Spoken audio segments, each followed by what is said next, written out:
해달의 이해하면 무서운 이야기. 2020년 7월 1일 수요일. 엄마가 많이 아프다. 엄마의 윤기 나던 머리도 빠지고 예쁜 얼굴도 점점 말라갔다. 그런 엄마를 바라보던 나에게 엄마는 애써 웃으며 다 괜찮아질 거라고 했다. 2020년 7월 12일 일요일. 아빠는 나에게 말했다. 엄마가 많이 아프니까 엄마를 괴롭히는 사람들을 대신 혼내줘야 한다고.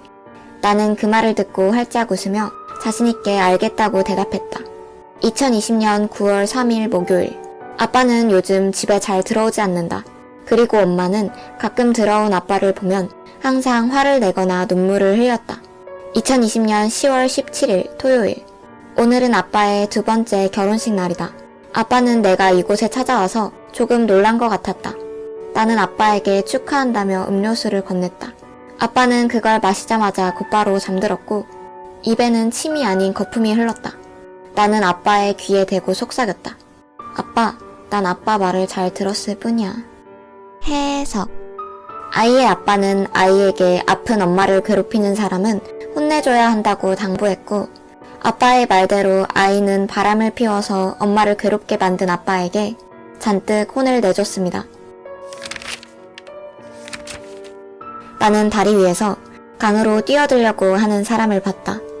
나는 한참을 그녀를 설득했지만 그녀는 귓등으로도 듣지 않는 것 같았다. 나는 그녀가 뛰어내리기 전에 서둘러 말했다. 당신은 어차피 죽지 못할 거예요. 그녀는 비참한 눈으로 날 쳐다봤다.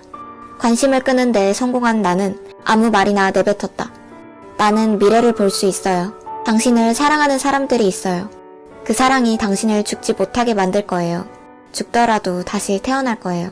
그녀는 가만히 굳어있더니 조용히 다리를 내려왔다. 나는 안심했다. 다음날 그녀가 자신의 가족을 모조리 죽이고 스스로 목숨을 끊었다는 뉴스를 듣기 전까지는. 해석. 주인공은 그녀의 목숨을 구하기 위해 그녀를 사랑하는 사람들 때문에 죽음에 실패할 거라고 설득해 그녀를 다리에서 내려오게 했지만 그녀가 다리를 내려온 이유는 살기 위해서가 아니라 완벽히 죽기 위해서였습니다.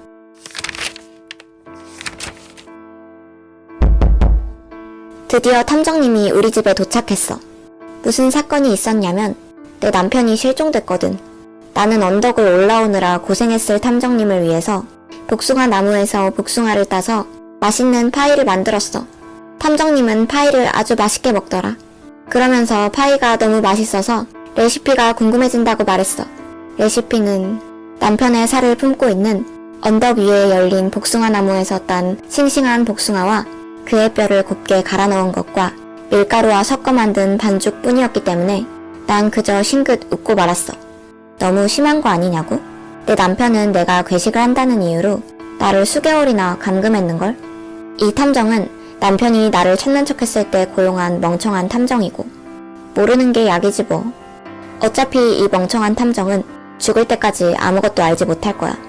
아니, 어쩌면 그 전에 내가 파이를 또 먹고 싶어지게 된다면 그때는 알게 되겠지. 해석. 남편은 사람을 해치는 그녀를 사람들에게서 보호하기 위해 그녀를 수개월 동안 감금했지만 결국 그녀는 남편을 해치고 파이로 만들었습니다. 그리고 자신을 찾지 못한 무능한 탐정에게도 복수를 했습니다. 난 아침으로 스크램블 에그를 만드는데 내 딸 셀레나는 불만이 가득 찬 얼굴로 터벅터벅 계단을 내려왔다. 좋은 아침이라고 인사하면서 난 주걱을 흔들었다. 근데 갑자기 셀레나의 표정이 어둡게 변했다. 매일 그렇게 말하잖아요. 나는 딸이 벌써 사춘기가 왔나 싶어서 당황하며 말했다. 응? 전 매번 9시 반에 깨어나요. 한치의 오차도 없이. 그리고 항상 엄마는 거기에 서서 스크램블 에그를 만들고 있고 매일매일 저한테 좋은 아침이라고 말한다고요. 셀레나의 손은 덜덜 떨리고 있었고 눈에는 눈물이 그렁그렁 맺혀 있었다. 난 좀 혼란스러웠지만 딸이 무슨 나쁜 악몽이라도 꾼 거겠지라고 생각하며 넘기기로 했다. 이리 오렴. 난 셀레나를 꽉 껴안았다. 잘 들어. 네가 두려워할 건 하나도 없어. 아무런 나쁜 일도 일어나지 않을 거야. 엄마가 여기 있잖아. 셀레나는 체념한 듯이 말했다. 제가 이렇게 말하면 엄마는 항상 그 얘기만 하잖아요. 그리고 조심하세요. 곧 있으면 달걀 다 태워먹을 거예요. 난 고개를 돌려 셀레나의 말이 맞다는 걸 확인하고는 가스레인지 불을 껐다. 그때 누군가 문을 두드리는 소리가 들려왔다. 네가 그렇게 모든 걸 알고 있으면 문 밖에 서 있는 저 사람은 누군데? 라고 난 장난스럽게 물었다. 셀레나는 놀란 것처럼 보이지 않았다. 단지 슬퍼 보였다. 그냥 가서 대답하세요, 엄마. 그렇지 않으면 끝은 훨씬 더 끔찍할 거예요. 해석. 주인공과 딸 셀레나는 반복되는 시간 속에 갇혀버렸고 계속 끔찍하게 살해되는 결말을 벗어나려고 수백 수천 번을 도전해봐도 결말은 바뀌지 않았습니다. 결국 셀레나는 체념하고 자신의 운명을 받아들였습니다. 우리 대학교 근처에는 고라니가 자주 출몰해. 난 기숙사에 사는데 매번 저녁 내내 울어대기도 하고 가끔은 등굣길에도 불쑥불쑥 튀어나와서 아주 감 떨어질 뻔한 적도 많아.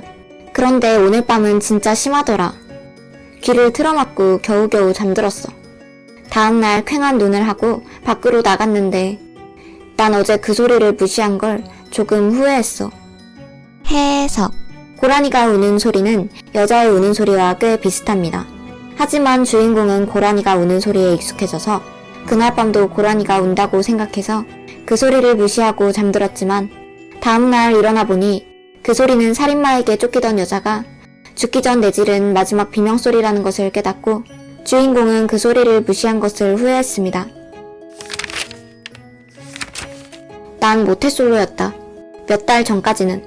하지만 최근 여자친구가 생겼다. 나는 날아갈 듯이 행복했다. 하지만 난 내 여자친구의 마스크를 벗은 모습을 단 한 번도 보지 못했다. 왜냐하면 우리는 코로나19가 발생하고 난 이후에 사귀었기 때문이다. 나는 여자친구의 얼굴을 보기 위해서 밥을 먹자며 식당으로 들어갔지만 여자친구는 마스크 밑으로 다람쥐처럼 음식을 쏙쏙 집어넣었다. 나는 참다 못해 여자친구에게 마스크를 한 번만 벗어달라고 사정했지만 여자친구는 절대 안 된다며 화를 냈다. 대비가 철저한 여자친구가 멋졌지만 그리스 로마 신화에서 판도라가 결국 상자를 열어버리는 것처럼 난 도저히 내 궁금증을 이길 수가 없었다. 그래서 여자친구가 방심한 사이에 난 여자친구의 마스크를 벗겨버렸다. 그리고 난 후회했다. 왜냐하면 해석. 주인공의 여자친구는 사람이 아니었습니다. 겉모습은 사람과 최대한 비슷한 모습으로 변신했지만 입만은 원래 형태를 숨길 수가 없었고 그 때문에 밖에서 사람들과 어울리지 못했지만 코로나19가 시작되자 여자친구는 마스크를 쓴 사람들과 섞여 그들과 어울렸고 아무도 그녀가 마스크를 벗지 않는 것을 이상하게 생각하지 않았습니다. 하지만 주인공의 호기심으로 그녀의 존재가 발각되자 여자친구는 주인공을 살해했습니다. 오늘은 나와 아내의 결혼 기념일을 맞아 근사한 식당에 왔다. 하지만 난 기분이 별로 좋지 않았다. 내 앞에 앉은 아내의 아름다운 드레스. 그건 나를 위한 것이 아니었다. 아내는 식사 후에 남자친구를 만나기 위해 이 드레스를 입었다. 서빙을 하고 있는 친절한 웨이터. 그는 일이 끝나고 집에 가면 빨래를 돌리지 않고 나온 것에 대해 아내에게 잔소리를 들을 것이다. 나는 그에게 팁을 더 챙겨줘야겠다고 생각했다. 그리고 내 건너편에 앉아있는 어린 소녀. 내일은 소녀의 생일이고 그녀는 생일 선물로 어디에나 데리고 다닐 수 있는 곰인형 친구가 생길 것이다. 그녀의 행복한 미소가 나까지 웃음 짓게 했다. 하지만 곧 아내에게 시선을 돌리자 그 웃음은 사라졌다. 그녀는 어색한 미소를 지으며 오늘 밤에는 일이 늦게 끝나서 집에 못 들어갈지도 모른다며 사과했다. 그녀의 미래가 보인다. 그녀는 식사를 마친 후에 도로로 들어서자 차에 치인다. 그녀의 피는 흩뿌려지고 운전자는 귀가 찢어질 듯이 비명을 지른다. 지금 이 순간 난 그녀의 불행한 운명을 바꿀 수 있다. 하지만 난 그렇게 하지 않을 것이다.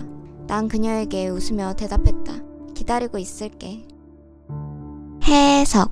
주인공은 미래를 보는 능력을 가지고 있었습니다. 그래서 아내가 이 식당을 나서게 되면 죽음을 맞이한다는 미래를 미리 알게 되었지만 그녀의 배신과 기만으로 인해서 슬픔과 분노를 느끼고 있던 주인공은 그녀의 운명을 바꾸지 않기로 마음먹고 그녀를 보내주기로 합니다. 오늘은 할로윈이야. 난 너무 신나. 난 지금 남자친구에게 사탕을 받으러 가는 길이야. 내 아름다운 모습을 보면 정말 좋아하겠지? 초인종을 누르자 빠르게 인터폰 화면이 켜졌어. 아마도 그가 날 기다렸나봐. 남자친구는 인터폰 속에 비친 가면을 벗은 내 모습을 보고 얼굴이 새하얘졌어. 남자친구는 내 존재를 부정하며 빨리 꺼지라고 말하더라. 남자친구가 다리 아프게 문도 안 열어주고 사탕도 주지 않으니까 난 들어가서 장난을 쳐야겠어. 해석. 남자는 여자친구이던 주인공을 살해했고 아무도 찾지 못하는 곳에 묻어버렸습니다.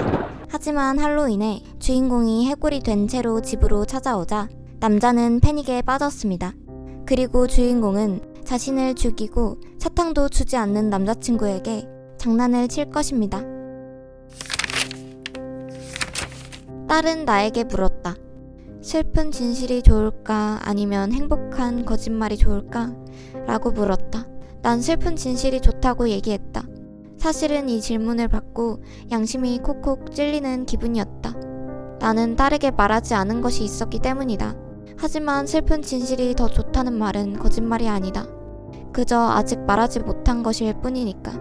나는 딸이 노는 모습을 바라보다가 따뜻한 햇빛에 몽롱해졌다. 눈을 떠보니 딸은 사라져 있었다. 익숙하고도 끔찍한 감정이 날 덮쳤다. 나는 미친 듯이 딸을 찾아 헤맸다. 정처 없이 뛰어다니다가 숲속 깊은 곳에서 딸을 발견했다. 딸은 무언가를 파내고 있었다. 나는 곧바로 딸에게 뛰어가 무슨 생각이냐며 소리쳤다. 그 순간 난 눈물을 쏟았다. 딸은 나에게 사과했다. 나는 어느새 오후 늦은 시간이 된 것을 알아차리고 아빠가 기다리겠다며 그만 집으로 돌아가자고 했지만 딸은 말없이 땅을 가리켰다. 딸이 파던 곳에서는 내 첫째 딸이자 이 아이의 언니였던 사라의 귀걸이가 보였다. 딸은 말했다. 아빠가 이곳에 날 묻어버렸어요. 해석. 주인공의 첫째 딸은 몇 년 전에 실종되었고 그 후 슬픔 속에 잠겨있던 주인공은 둘째 딸을 얻었습니다. 그런데 둘째 딸의 몸으로 환생한 첫째 딸은 주인공에게 아빠가 범인이라는 슬픈 진실을 알려주었습니다.